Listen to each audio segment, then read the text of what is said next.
ഓഹ് manager. എടാ ഉണ്ണി ഇങ്ങ വന്നേ. എന്നാടാ? ഞങ്ങളുടെ മാനേജറാ, നീ ഒന്ന് സംസാരിക്കണം. എടാ നീ സംസാരിക്കേ. എടാ എൻ്റെ സൗണ്ട് അല്ലല്ലോ, നിന്റെ സൗണ്ട് അല്ലേ എനിക്ക്. നീ ഒന്ന് സംസാരിച്ചാൽ മതി. എടാ ഞാൻ പറയാൻ കൊളമാകൂടാ. എടാ ഞാൻ പറയുന്ന പോലെ തന്നെ പറഞ്ഞാൽ മതി. ഇന്നൊരു ഹോസ്പിറ്റൽ കേസ് ഉണ്ട്, അത്യാവശ്യമാണ്, ലീവ് വേണം. ഞാൻ എങ്ങനെ പറയാനാ? വായും കൊണ്ട് പറയടാ.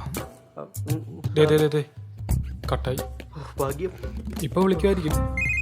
ആ വിളിച്ചു. എന്നാ ഹലോ സാർ, ഞാൻ ഹോസ്പിറ്റലിൽ അമ്മുവെ കൊണ്ട് വന്നേ അപ്പൂപ്പൻ്റെ അജു കേസിന് ലീവ് ഹോസ്പിറ്റലിൽ കിട്ടാനായിട്ട്. ഹോസ്പിറ്റലിൽ ലീവ് തരത്തില്ലെന്ന്. അമ്മൂമ്മയുടെ ഹോസ്പിറ്റലിൽ സാറിനോട് ഞാൻ ലീവ് ചോദിച്ചിരുന്നു. സാറിൻ്റെ ലീവ് മറിച്ചു തന്നാലും സ്റ്റേറ്റ്സിൻ്റെ ലീവ് സാറിൻ്റെ ലീവ് മറിച്ചു തരാമോ? സാർ എനിക്ക് ലീവ് എടുത്തു. എടാ ഒരു ലീവിന്റെ കാര്യം പോലും കറക്റ്റായിട്ട് പറയാൻ പറ്റത്തില്ലേ? എടാ ആ പുള്ളിനെ കടിച്ചു കയറാൻ വരുന്നു, ഞാൻ എന്നാ ചെയ്യാനാ? എടാ ഒരു ലീവല്ലേ, അതൊന്നും കറക്റ്റായിട്ട് പറയാൻ പറ്റത്തില്ലേ? എനിക്ക് പറ്റില്ല നിനക്ക് വരുന്ന കോൾ എടുക്കാൻ. നീ ഫോൺ സ്വിച്ച് ഓഫ് ചെയ്ത് വെക്ക്. എടാ ആദ്യം നിങ്ങൾ രണ്ടുപേരും നിങ്ങളുടെ ഫോണും സ്വിച്ച് ഓഫ് ആക്കി വെക്ക്. കൂടുതൽ ആൾക്കാർ അറിഞ്ഞാലേ മുഴുവൻ കോംപ്ലിക്കേറ്റഡ് ആവും.